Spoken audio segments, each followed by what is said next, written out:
E no Tirando o Crachá de hoje, com Camila Trabuco, é um prazer tê-la conosco, dizer que ficamos imensamente felizes pela sua presença, e nada melhor do que começar apresentando, né, quem é a Camila Trabuco. É verdade, quer dizer que eu que estou muito feliz de estar aqui, tirando o crachá, e é importante que as pessoas conheçam a gente por dentro, né? Saber um pouquinho da nossa história, entender como que a gente está onde a gente está, sendo de alguma forma referência para outras pessoas. E eu, Camila Trabuco, sou uma mulher antes de ser advogada, uma pessoa que corre atrás de seus objetivos, que tem resiliência e que tem coragem, porque na vida eu acredito que a gente tem que ter coragem e objetivo para chegar onde a gente quer. E é por isso que você está aqui, né, por ser essa referência, essa parceira de negócios, essa mulher que eu admiro muito, né, e dizer que agora o palco é todo seu. Fala um pouquinho, Camila, dos maiores desafios que você enfrentou para a construção da tua carreira. Eu queria que as pessoas soubessem um pouquinho, na verdade, de onde eu venho. Eu sou soteropolitana de nascimento, mas tenho Feira de Santana como a minha cidade do coração. Acredito que Feira é uma cidade que acolhe, que recebe, que adota mesmo as pessoas. E eu tive uma infância numa cidade que chama Queimadas, que é uma cidade com 28 mil habitantes. Pelo menos na época, eu não olhei o demográfico atual, mas na época tinha em torno de 28 mil habitantes. E eu vim para a Feira de Santana para estudar. Então, a minha mãe, especialmente, sempre foi aquela mulher que olhou para a gente, para as filhas, para os filhos, e falou: você pode fazer tudo o que você quiser, mas para isso você precisa estudar. Então, eu vim para a feira com 9 anos de idade. Aqui eu estudei, fiz exatamente o que foi solicitado e tenho muita gratidão à minha mãe por ter tido esse desprendimento de se separar, querendo ou não, dos filhos, porque eu vim morar com os meus avós aqui e de me dedicar e de trazer para a gente essa consciência de dedicação nos estudos. Porque ela sempre falava para mim: estudo é o que vai te dar base na vida, é o que vai fazer você crescer. Então, me dediquei, aqui estive, fiz todo o meu colegial aqui, meu ensino médio aqui, e passei na UFES. E é engraçado, porque eu não queria muito mais morar em Feira. Eu estava assim, poxa, podia morar em Salvador, lá tem praia e tal. E eu fiz 3 faculdades, 3 vestibulares, todos os 3 para faculdades públicas. Eu passei nos 2 que eram do interior e perdi justamente na UFBA, que era o que eu mais queria, tipo, era o meu sonho. Minha mãe fez: filha, foi Deus que fez você perder, porque você é inteligente, você foi Deus. Eu falei: minha mãe, então tá. E aqui eu fiquei e hoje eu realmente entendi a mão divina de eu ficar aqui, porque eu não tenho nem vontade de morar em outro lugar. Eu adoro feira. Hoje eu falo: meu Deus, eu amo feira. E aqui estou feliz e me desenvolvendo. E o meu início da advocacia, como todo mundo que começa na advocacia, foi bem difícil. Então, muita gente tem aquele ideal de que você já sai pronto, que você já sai um advogado com vários clientes, de que você já sai chique e arrumado. E eu comecei a advocacia andando de ônibus. Eu não tinha carro, afinal de contas, eu até cheguei a ter, contei aqui nos bastidores que eu já fui securitária antes de ser advogada, e eu trabalhei junto à FENAI, que é a corretora de seguros da Caixa. Essa experiência, ela me trouxe assim uma habilidade com o público, com como saber me portar, com também ter liderança, porque logo depois eu saí da corretora e fui para a seguradora. Eu cheguei a ser consultora da Caixa Seguros, mesmo aqui em Feira de Santana, e eu era responsável pela venda de seguro capitalização de cerca de 10 agências da região. Então, isso me construiu numa posição de líder também, porque eu precisava estar ali, né, otimizando, trazendo o que seria melhor para aquela equipe, trazendo o que seria melhor para o crescimento das vendas daquela agência. Então, a parte comercial, ela já estava ali pulsando e latente a todo momento. A partir daí, em um determinado momento, eu tive que escolher: ou eu vou ser securitária, ou eu vou ser advogada. E a advocacia era meu sonho. Eu escolhi ser advogada com 13 anos de idade. Olhei para minha mãe e falei: eu já sei o que eu quero ser quando crescer. E eu quero ser advogada. E nada mudou. Eu segui firme na minha posição do que eu queria ser e eu sabia que eu ia enveredar por esse caminho. E naquele momento, ali eu já tinha carro, me sentia, tipo, rica, meu Deus, de carro na faculdade. Falei: não, a escolha é essa e dou o que doer, eu vou passar por isso. Vendi meu carro, não fiz festa de formatura, porque não tinha mesmo recurso para fazer festa. Fiz a minha colação de grau muito feliz, saí com a minha família para comer uma pizza. E assim, tudo que eu estava predisposta a fazer, eu fui atrás para fazer. Então, eu consegui passar com 10 na minha monografia, é uma coisa que eu me orgulho muito. Meu orientador foi o professor Zé Lima, que muito me honrou, assim, de estar comigo nessa empreitada. E eu falei, professor, eu quero tirar 10. Eu quero tirar 10 porque eu estou fazendo muito sacrifício, eu estou aqui lutando muito, então vai valer a pena eu estar fazendo o que eu estou fazendo. Consegui passar na OAB também logo de cara, ainda não tinha nem terminado e já tinha passado, graças a Deus. E assim eu comecei a minha carreira jurídica, a minha advocacia. E me lembro bem assim das dificuldades que a gente passa na vida, inclusive antes de você se formar, de você ser advogada, ainda cheguei a ter um estágio e eu lembro de guardar o valor do vale, economizar o vale e ir andando para eu poder guardar aquele dinheiro e estar ali garantindo ter um troco a mais para comprar uma roupa ou para ter alguma coisa que eu queria. E assim, fico muito feliz hoje de poder olhar para trás e ver tantas coisas que eu pude fazer, tantos sonhos que eu já consegui realizar, mas eu posso dizer que eu ainda quero realizar mais. Falando um pouco desse início, né, logo após a faculdade, você já decidiu abrir o escritório logo de cara? Você já decidiu empreender? Como é que foi isso? Olha só, eu sempre soube que eu ia ser advogada. Então, assim, eu lembro que na UF, na minha sala, as pessoas perguntavam assim: quem vai fazer concurso? Todo mundo levantava a mão. E eu não, falava, eu não. Todo mundo, é como se a sala soubesse que a advogada da turma era eu. Perfil, essa questão do empreendedorismo, eu já vinha do comercial ali, da questão de venda de seguro, capitalização e previdência. Então, eu tinha sempre tive esse perfil mais empreendedor. E a advocacia está muito voltada para isso. Eu tive uma pessoa que me ajudou muito, aliás, uma família que me ajudou muito, que foi Késia e João Marinho. Eles foram meus sogros. E assim, quando eu comecei a advocacia, eles falaram assim: não, você pode atender aqui. E era um escritório de contabilidade. E assim, como a contabilidade está na minha vida, né? De uma maneira tão linda assim. E sou muito grata de verdade a eles. E é até bom eu ter essa oportunidade de falar isso tão publicamente, assim, porque eu sou efetivamente muito grata a eles. Eu falei assim, vou plantar minha sementinha aqui e eu tenho certeza que eu vou seguir. E foi isso, eu comecei a atender ali no escritório deles e foi aquela coisa do boca a boca. Foi meus primeiros clientes, obviamente, são a família da gente, as pessoas que a gente conhece, muita gente que veio também da Caixa, do trabalho que eu fiz lá. Eu cheguei a ser, em determinado momento, estagiária do jurídico da Caixa Econômica. E com um ano eu saí e fui montar escritório. E foi engraçado, porque assim, eu tinha um amigo, eu tinha, não tenho, tenho um amigo, e assim, ele foi meu colega de sala.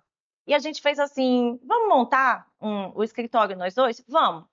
E ele falou, ai, não sei. E hoje ele é magistrado, hoje ele é juiz, justamente porque ele não tinha muito perfil da advocacia. Ele falava, ai, Mila, tenho pena de cobrar. Ele falou, mas não, a gente tem que pagar o aluguel. Como é que vai fazer, Daniel? Porque assim, a boleta vai chegar, Daniel.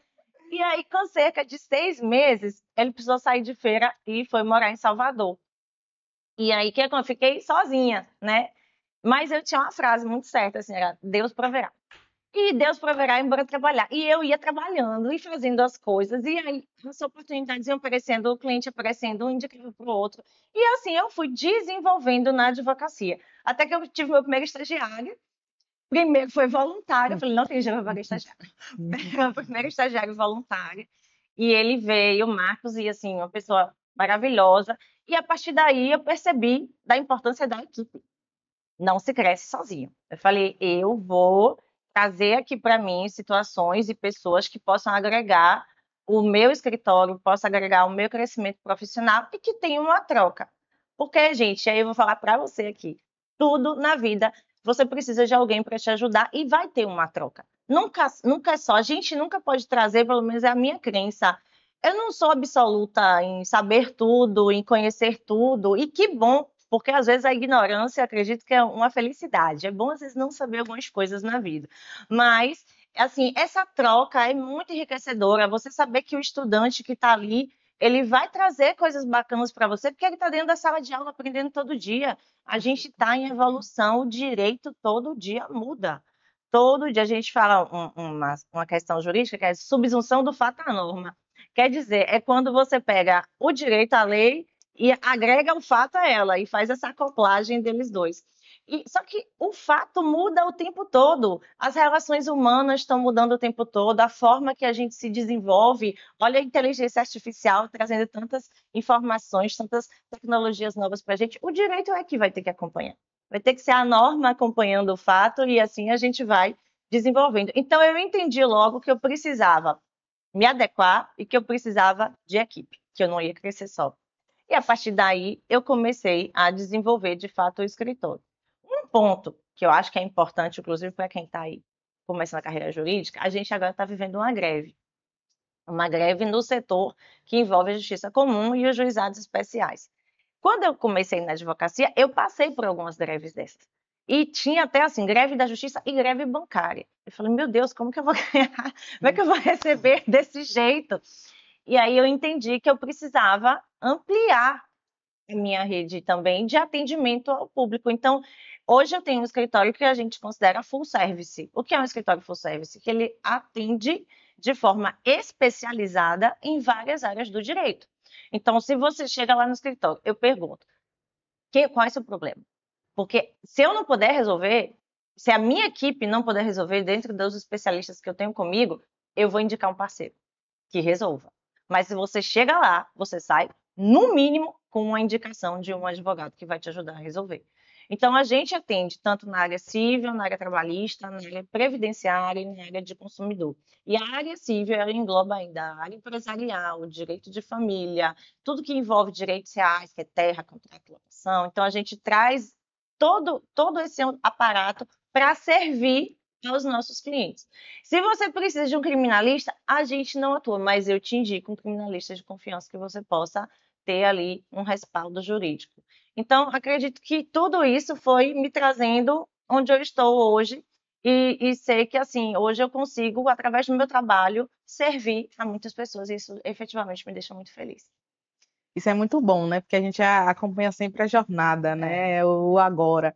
E falar dos bastidores é o que de fato fomenta os grandes reflexos do ambiente de trabalho. Então, possivelmente você tem uma equipe hoje que já é uma equipe bem pujante Sim. e que eu não sei se em alguns momentos você parou para contar a história para eles, mas isso motiva muito, né? E traz esse exemplo. Então, o Tirando um Crachá, ele vem para a gente poder fomentar essas histórias para pessoas que estão começando agora ou para até pessoas que querem reposicionar sua vida e sua carreira e vão, a partir da sua visão, entender que pode sim chegar no objetivo. E aí eu quero entender agora um pouquinho do direito na sua vida, né? Em algum momento você já usou o direito para a sua vida e o direito lhe salvou de alguma situação específica? Nossa, eu tenho uma história muito forte mesmo, assim. Eu até contei ela já em uma palestra falando sobre direito do trabalho. Porque eu ainda estava no 9º semestre, uma história muito pessoal, assim. Eu estava no 9º semestre e simplesmente eu morava com os meus avós ainda, e um oficial de justiça bateu na porta da casa da minha avó, casa que eu morava com os meus irmãos na época também, enfim, toda a minha família. Bateu na porta, a casa foi arrematada num leilão judicial. Eu quase não sabia, imagina, no 9º semestre ainda não estava ali, né, advogando, e meu avô me chamou na época e falou, doutora que é o costume, minha filha, que ele falava assim, minha filha, vem aqui e olha que isso aqui tá certo. Me mostrou a intimação, aí eu falei, não, tá certo, mas espera. Fui lá, conversei com o oficial, falei, olha, o que está acontecendo? A gente ainda não tinha sido intimado e tudo, e eu achando tudo aquilo muito estranho.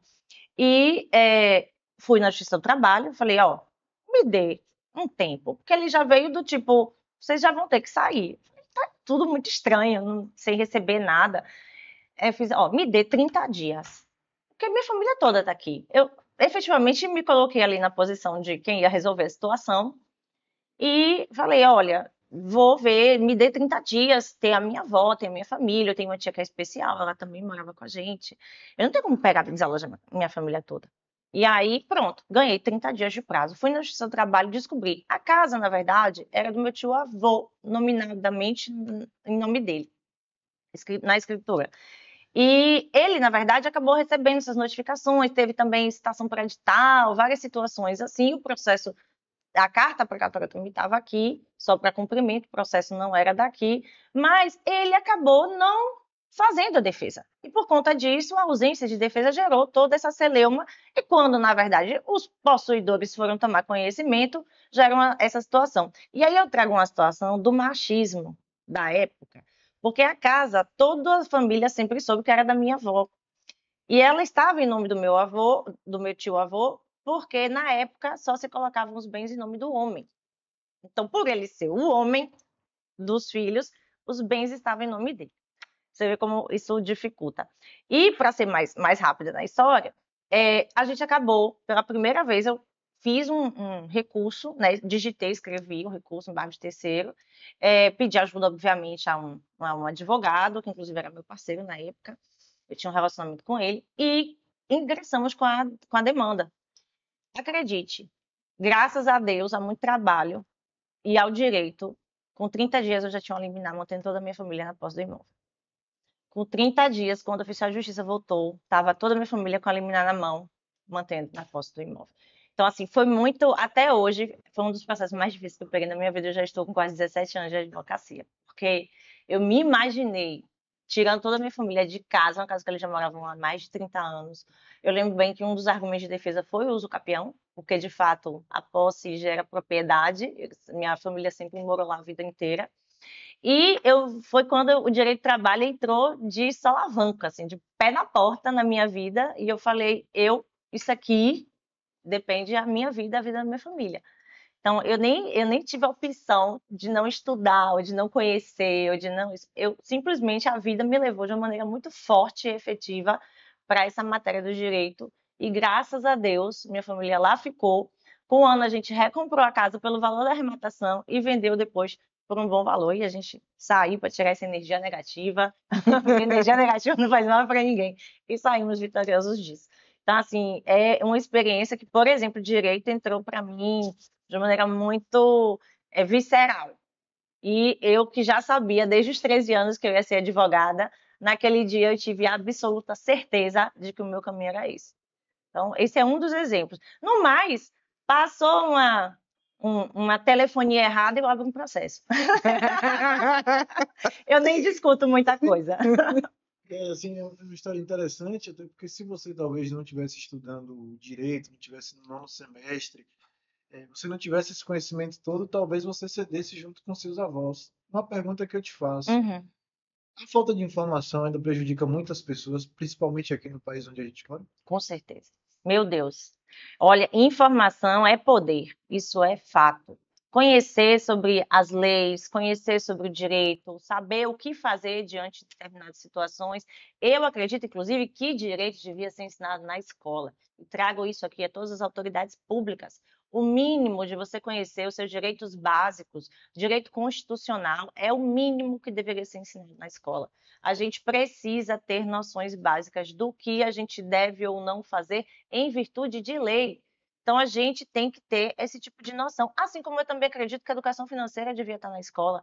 A ausência de informações faz com que a gente seja prejudicado de forma contumaz. Uma série de abusos que a gente tem. Por exemplo, são tantos os casos de telefonia. A gente tem também situações, e eu digo, empresário e empregado tem que conhecer norma trabalhista. Por quê? Para não ter situação nem de excesso nem de falta. A melhor relação empregatícia é a que segue equilibrada, é a que todo mundo está se respeitando dentro da empresa, nem fazendo aquele jeitinho que às vezes a gente vê de um atestado médico falso, de uma situação de desídia. Desídia é quando você está ali o tempo todo no celular e não está trabalhando, está lá no Facebook e no Instagram, olhando o fim do casamento dos outros. Então, quando você trabalha de forma correta e você também, do outro lado, paga os impostos corretamente, se fez hora extra, está lá o registro, faz o pagamento da hora extra devidamente, não abusa também do seu empregado. Então, você percebe que quando todo mundo está bem informado e age corretamente, a vida flui. Nada melhor do que você botar seu travesseiro ali, sua cabeça no travesseiro e dormir bem. Melhor coisa que pode acontecer.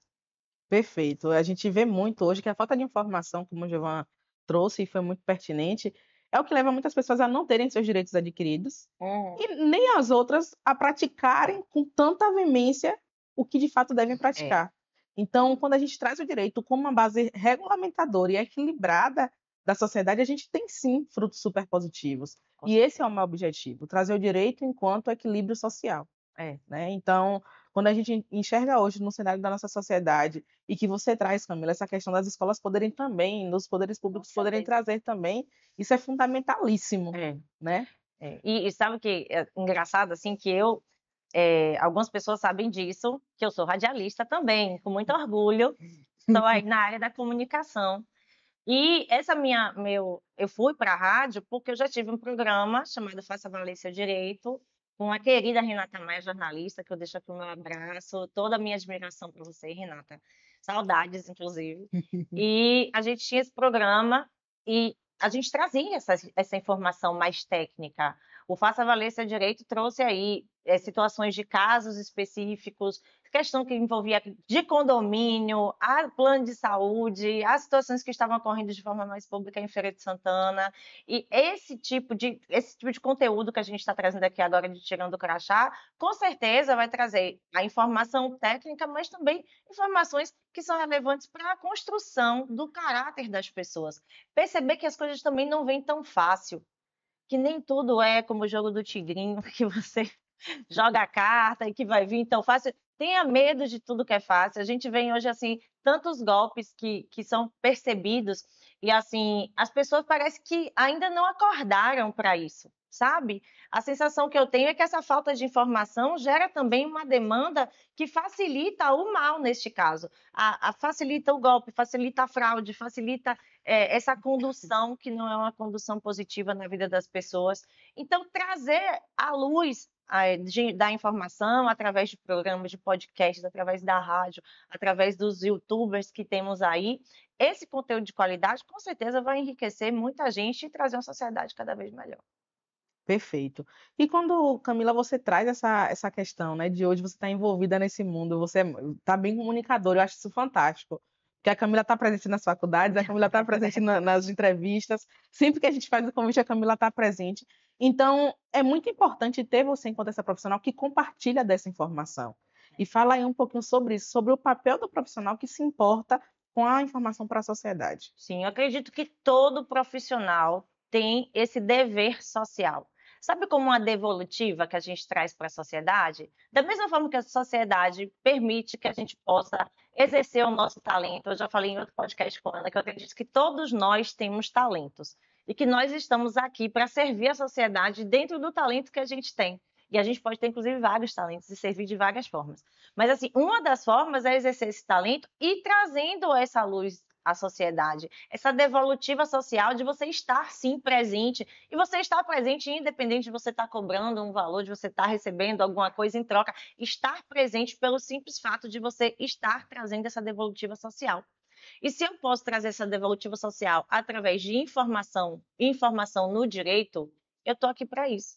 Independente do que eu vá receber, independente se vai fechar um contrato comigo ou não. Eu acredito nisso, eu acredito que a gente precisa fazer isso para ter uma sociedade melhor. Eu acredito que nós estamos aqui para servir ao próximo e à sociedade. Então, se eu posso servir através dessa maneira, estando na minha rede social, trazendo dicas de direito, participando de entrevistas e trazendo explicações à população, trazendo essa campanha de direito na escola, é preciso que tenha, então eu vou fazer. Eu acredito que esse é o caminho mesmo. Perfeito. E aí até a Ana falou de você presente nos eventos, na rádio, você já vi que você tem um quadro, inclusive, da Nordeste. Tenho. E aí queria que você falasse um pouquinho como é que você trabalha seu nome, sua marca, para estar sempre presente, porque a gente sempre ouve falar da Camila Trabuco, né? Como é que você trabalha essa marca? Eu tenho hoje o quadro, a gente está no Direito em Pauta, na Nordeste FM, inclusive, gente, quarta-feira, hoje eu estava lá falando sobre direito, eu já estava falando, inclusive, sobre a utilização da imagem dos empregados no marketing digital das empresas. Para você ver como pois é, tipo, a dancinha, como é que fica para garantir ali que a dancinha do funcionário não gere nenhum problema para ninguém, só alegria e lucro. Então, primeiro que eu sempre tive essa questão de comunicação. Eu acredito que advogado e advogada, ele já tem um perfil comunicativo também. No final das contas, todo mundo está ali fazendo uma prestação de serviço e a gente acaba, querendo ou não, vendendo serviço também. Então, A ideia de trabalhar a minha imagem, ela veio sendo construída a partir do momento que eu tive acesso e que eu percebi que isso era importante também. A gente hoje vive num mundo extremamente digital e que as pessoas recebem informação. Quando você dá 9 horas da manhã, você já sabe se a Bolsa de Valores estourou ou não, se estourou uma guerra ou não, se alguém se casou, se alguém se divorciou, como é que tá? Você já recebeu 10 mil e-mails e você já tem 300 mensagens no seu WhatsApp. Isso são apenas 9 horas da manhã. Então, assim, é um boom de informações. E dentro dessas informações, algumas delas vão se destacar. E você, enquanto profissional, você vai se destacar a partir do momento que você consegue estar presente também. E aí eu não falo só fisicamente, eu falo também através de mídias, através de informação, através de destaques que você traga, através do trabalho que você exerce, você vai trabalhando a sua imagem e você consegue ficar ali também mantendo um posicionamento. Se fala muito dessa questão do posicionamento, né? Você tem que estar posicionada. E aí eu trago, inclusive eu trago isso para a minha equipe, de imagem, de postura. E quando eu falo postura, eu falo até postura física mesmo. A linguagem corporal, ela fala muito de que forma você está se colocando ali. Então, a gente trabalhar essa imagem. E eu lembro que eu dei uma palestra uma vez que eu falava assim, gente, trabalhar a imagem não é só você estar com a bolsa bonita ou se a sua roupa é de grife. Não é isso. É você estar limpo, é você chegar na segunda-feira e você não estar com cara de ressaca porque você passou o final de semana todo bagunçando. É você ter postura ética e profissional até no seu tom de voz. Eu já parei para corrigir tom de voz, de falar assim, você está falando muito infantil, as pessoas não vão confiar em você. Então, você tem que ver que tipo de postura, até na entonação da sua voz, você está usando. Porque isso, a imagem passa uma mensagem. E a imagem é o todo. É o seu cabelo, é como tá a cor do seu cabelo, é como tá a roupa que você está usando, é o tom de voz que você tem, a cor de batom que você usa e que mensagem você quer passar. Se você quer passar uma mensagem talvez até mais agressiva, ou mais radical, ou mais impactante, você vai escolher um tom de roupa, você vai escolher uma cor. Então, esse posicionamento que a gente fala, na verdade, é a grande marca, é sua grande marca, né? Então, como é que você se posiciona? É como as pessoas também vão te ver, e isso com certeza faz a gente agregar no nosso lado profissional, faz você ser visto como uma profissional competente ou não, ou mais aguerrida ou não. Então, isso aí é um trabalho que eu percebi, e isso foi inicialmente de maneira muito intuitiva mesmo.